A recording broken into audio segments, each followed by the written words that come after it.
Dah. Oke, kita mulai lagi. Lanjut lagi. Sedikit lagi, Wanda. Sedikit lagi. Soal cek fakta ya. Oke, yang dari untuk paslon 3 Pak Mahfud. Pak Mahfud, kita dalam catatan kami hasil cek faktanya itu ada sebagian benar, artinya dalam satu pernyataan ada klaim yang benar dan ada yang salah. Kutipannya seperti ini atau quote-nya seperti ini. Sumber daya alam kita sangat kaya tapi pangan belum berdaulat. Petani makin sedikit, lahan pertanian makin dikit tapi subsidi pupuk makin besar. Oke.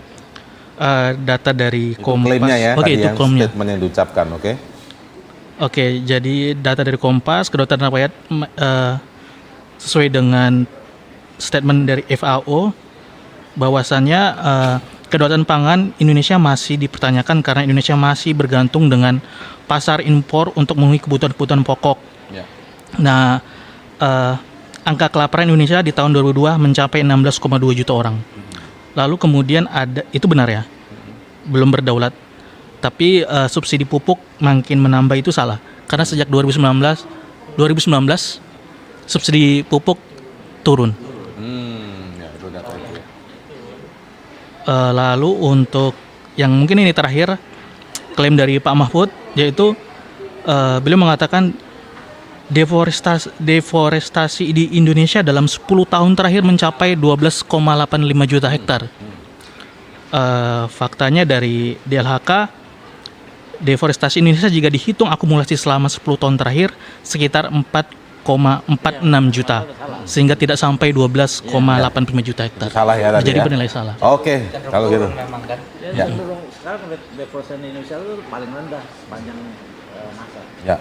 Oke, terima kasih Wanda. Sama Mas Indra. Hah? Sama Mas Indra. Sama oke, kira-kira mau nambahin lagi.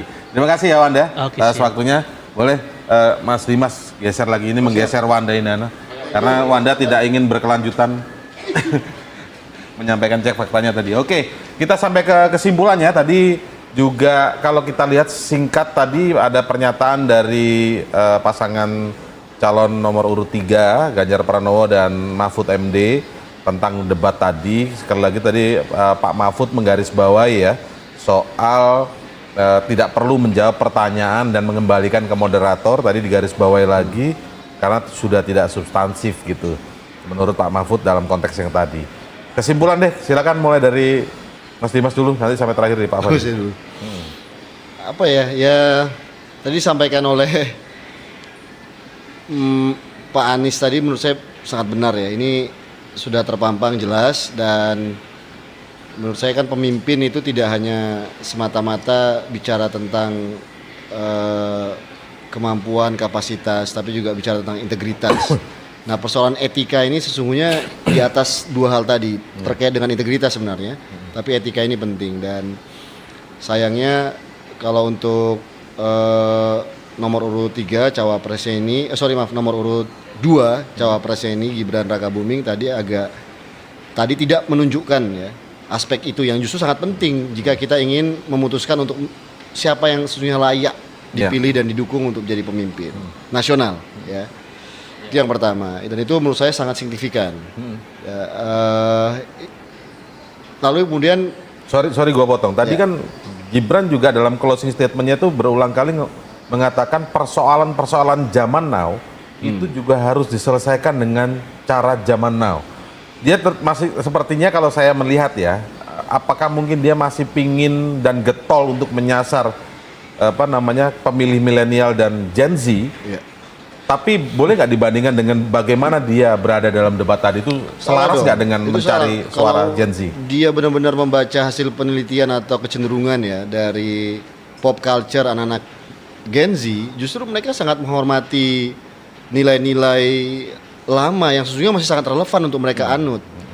Etika, adab gitu ya? Exactly, dalam konteks gaya hidup juga banyak musik-musik retro, barang-barang retro justru kembali disukain lagi oleh anak-anak Gen Z. Itu menunjukkan bahwa kerinduan mereka bahwa ada hal-hal yang tidak mereka dapatkan di hari ini dalam konteks digitalisasi, tapi mereka dapatkan kemaslahatan itu di masa lalu itu juga akan mereka gunakan. Jadi dan menurut saya hal yang sifatnya etika, adab ya, itu menurut saya sangat penting sih, dan itu pasti akan selalu menjadi perhatian bagi anak-anak muda kita.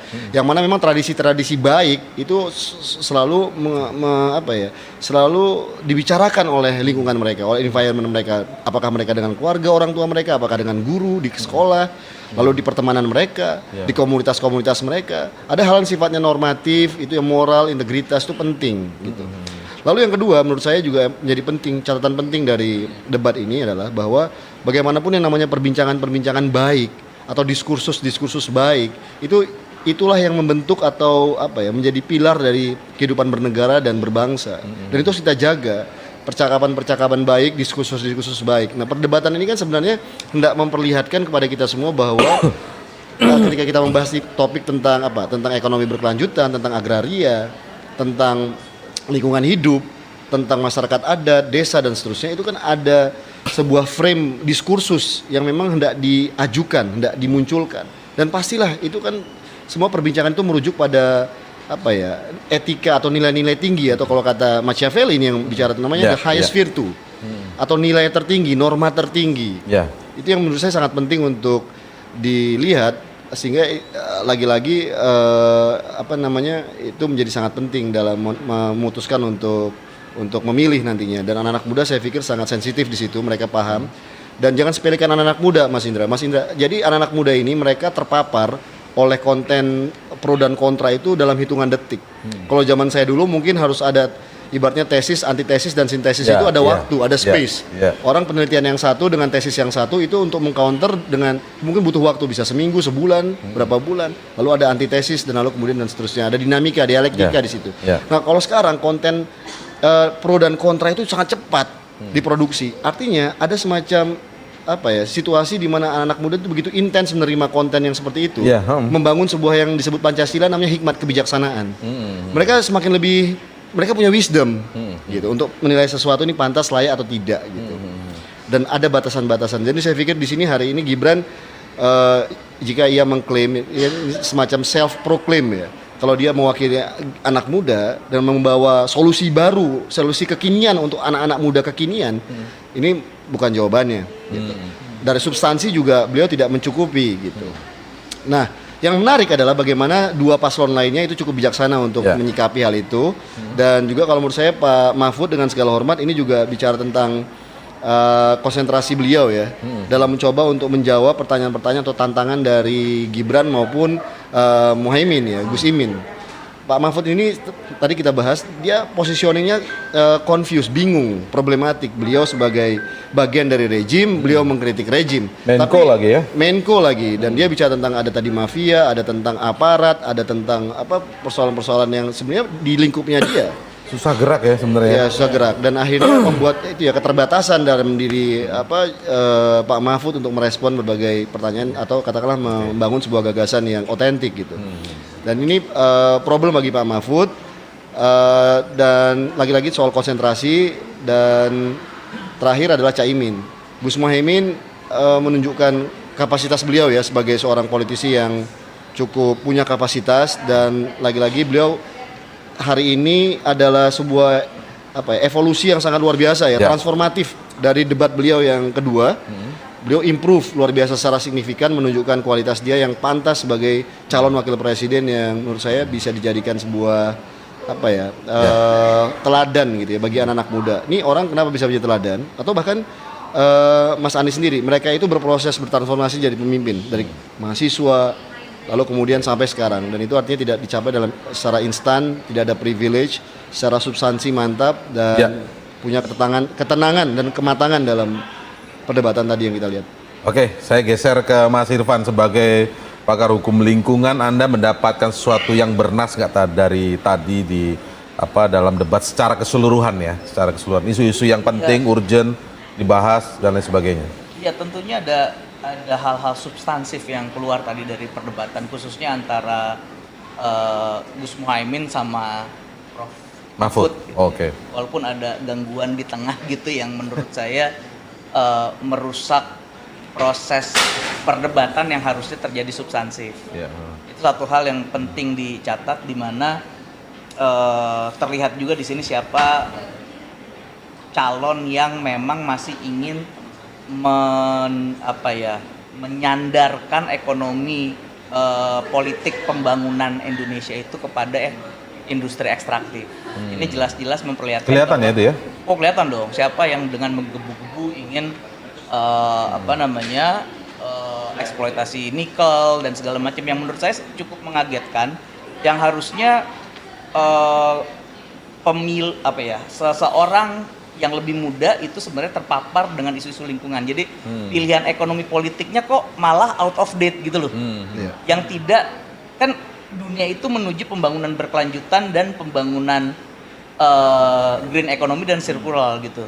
Tapi kok ini sepertinya berkali-kali menekankan bahwa sandaran ekonomi politiknya adalah ekstraksi sumber daya gitu. Yang itu sudah dilakukan dari tahun 60-an gitu. Itu yang pertama. Yang kedua, pilihan-pilihan mitigasi dan adaptasinya itu semu atau palsu gitu ya, false mitigation gitu. Dalam Apa itu konteks, contohnya misalnya?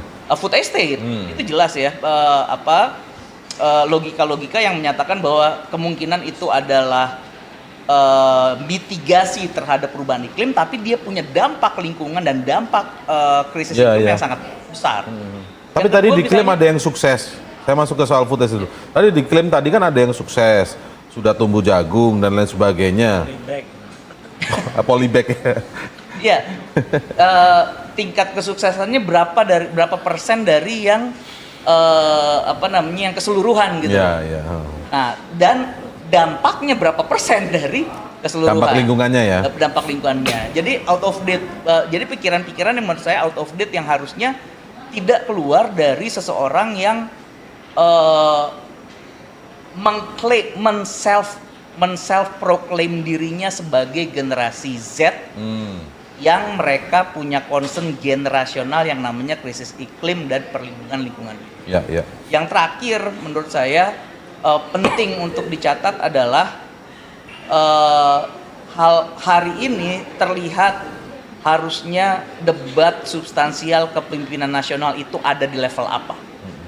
Begitu. Dan kita melihat level tersebut harusnya bisa tercapai tapi akhirnya terganggu sedikit dengan banyak gimmick yang menurut saya tadi Mas Anies menyatakan bahwa mungkin kalau substansinya isinya dalam, gimmicknya akan berkurang. Sama aja dengan kita memasak nasi goreng. Iya. Ya kan? Kalau bahannya bagus, Lengkap ya. bumbunya lengkap, mecinnya nggak perlu terlalu banyak. Ini yang mecin siapa ini? Ya, yang banyak gimmick lah.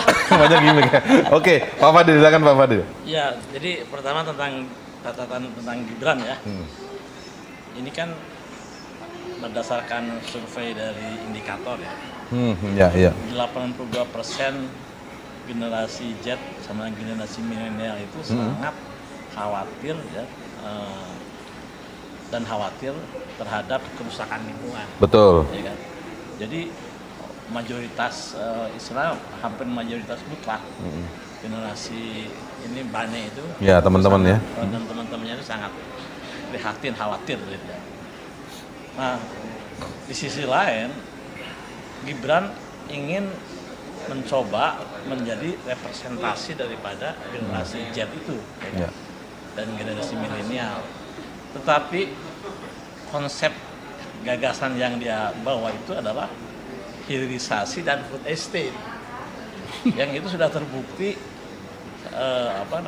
merusak lingkungan, Ya. kan? Jadi saya kira dengan apa yang tadi disampaikan oleh Gibran, seolah-olah hilirisasi dan food estate itu merupakan sesuatu yang panacea itu ya. Ya. Obat segalanya. Obat segalanya itu mereka pada lari. Ya, pada lari dari Gibran itu ya. Nanti kita lihatlah mungkin beberapa hari ke depan ini bagaimana respon dari generasi milenial dan Z itu. Jadi saya kira itu yang pertama. Kemudian yang kedua, ketika Gibran itu seolah-olah mencari sesuatu, yang gimmick tadi ini. Itu katanya dia sedang mencari etika yang hilang. Luar biasa ini Pak Fadil nih. Aduh. Mencari etika yang hilang. Hilang. Nggak ketemu. Iya. Masuk. Yang menghilangkan siapa, Pak? Dan nggak ketemu lagi ya? Iya, iya. Atau dia salah tempat mencari kan? Ya, jadi dan itu mencerminkan ya betapa apa namanya nih memang dalam perdebatan itu ya dia tidak menunjukkan dirinya itu sebagai seorang calon pemimpin yang cukup matang lah, nggak usah matang, cukup matang, yang mumpuni ya kan, dengan melakukan personalisasi serangan, kemudian menyebut nama-nama yang tidak ada relevansinya dengan. Saya kira habis ini mungkin Pak Tom Lembong akan konvers kali ya. Kenapa namanya disebut terus? Saya rasa nggak konvers. Nggak konvers ya? Live TikTok. Oh, live. Gitu. Jadi saya kira menurut saya itu sangat tidak profesional, tidak beretika gitu. Jadi saya kira mencederai juga ya generasi Z dan generasi milenial yang ingin dicoba diwakilinya gitu. Iya, iya. Nah, jadi untuk Pak Mahfud saya sepakat bahwa tapi kita juga jadi maklum dan empati lah terhadap beliau itu. Ya. Karena dia dalam posisi yang awkward gitu ya apa. Ya kikuk gitu loh, mau menyerang Serba salah. baiknya serba salah. Mau menyerang habis-habisan tapi dia a part of the power yang sekarang ini. Pak Prof Mahfud ini ya. Ya Prof Mahfud ini. Tapi kemudian kalau tidak juga ya tidak there is no point gitu kan, apa yang mau dia disampaikan kan. Ya. Jadi itu, jadi saya kira ini great night untuk Caimin ya kan. Great night ya. Nilainya tadi kita sudah sebutkan kan ya. Menurut saya dari berbagai sisi ya itu dia tampil sangat memukau ya dan far beyond expectation lah gitu kan. Tadinya kita mengira gitu ya bahwa Caimin itu ya akan lebih baik daripada yang pertama gitu kan, karena mungkin dia menyadari gitu bahwa penampilan yang pertama itu tidak optimal ya. Tapi ini far beyond apa yang kita diduga ya. gitu. Jadi memang dan itu saya kira authenticity daripada Caimin. Iya. Kelihatan. Karena dia kemudian tampil relax gitu kan, cool gitu kan, calm ya, dan confidence gitu. Tadi kita bahas Ya, ya. saya kira seperti itu. Jadi bukan ini apa namanya justru Caimin sedang berubah menjadi orang yang lain, tapi justru aslinya nih ya. Balik. Gitu ya. Balik. Dia kembali ya. Yang pertama mungkin saat debat kedua itu Nah, karena dia menyesuaikan. menyesuaikan. Ya. Padahal jadi kan kalau Mungkin karena memang Jadi kan- nggak sering ikut debat ya. rule pertama dalam debat seperti ini adalah be yourself. Be yourself. Ya kan? Be yourself. Jadi Caimin sekarang nih malam ini memang menjadi dirinya sendiri gitu. Oke. Dan satu yang paling kelihatan tuh waktunya tepat-tepat. Iya, Kalau tepat, itu yang dahsyat. sebelumnya Iya, kan lewat-lewat kan. Nyaris Itu nggak pernah melatih. telat ya, kecuali Nggak pernah telat. Nyaris nggak pernah telat. Ya, dan lebih pun juga nggak terlalu banyak ya, Ya, tadi ya nggak kalau banyak. dilihat ya. Iya. Memanfaatkan waktu Berarti dengan cukup baik. Caimin layak untuk dapat Videotron. Wah, aduh, ini beda lagi nanti pembahasan Videotron itu siapa jadinya. Gitu ya. Oke, kita tutup dulu diskusi hari ini. Kita lihat apakah ada dampak elektoralnya. Tadi sempat disinggung oleh Mas Dimas ya, tapi lihat ke depan. Apa mungkin prediksi kita juga nanti ngelihat setelah malam ini, besok itu viral juga soal begini-begini. Tadi Pak Fadil ngasih garis bawah mencari etika yang hilang. Tuh nanti dikutip teman-teman yang lain tuh media tuh nanti. Oke Pak Fadil, terima kasih. Mas Irfan, Mas Dimas atas waktunya malam hari ini di medcom.id dan juga metrotvnews.com. Kita akan simak selanjutnya, kita akan menggelar lagi seperti ini, live stream, live chat di kanal YouTube medcom.id dan metrotvnews.com di channel 2 pada debat selanjutnya, debat terakhir, debat pamungkas ya, debat kelima, sesi capres ya, pada tanggal 4 Februari, artinya 10 hari lagi menjelang pencoblosan ya, dan ada di hari tenang saat itu nanti. Oke, saya Indra Maulana mengucapkan terima kasih atas Sobat Medcom yang menyaksikan acara kita sepanjang hari ini dari pukul 16 waktu Indonesia Barat. Selamat malam, sampai jumpa. Assalamualaikum warahmatullahi wabarakatuh. Terima kasih.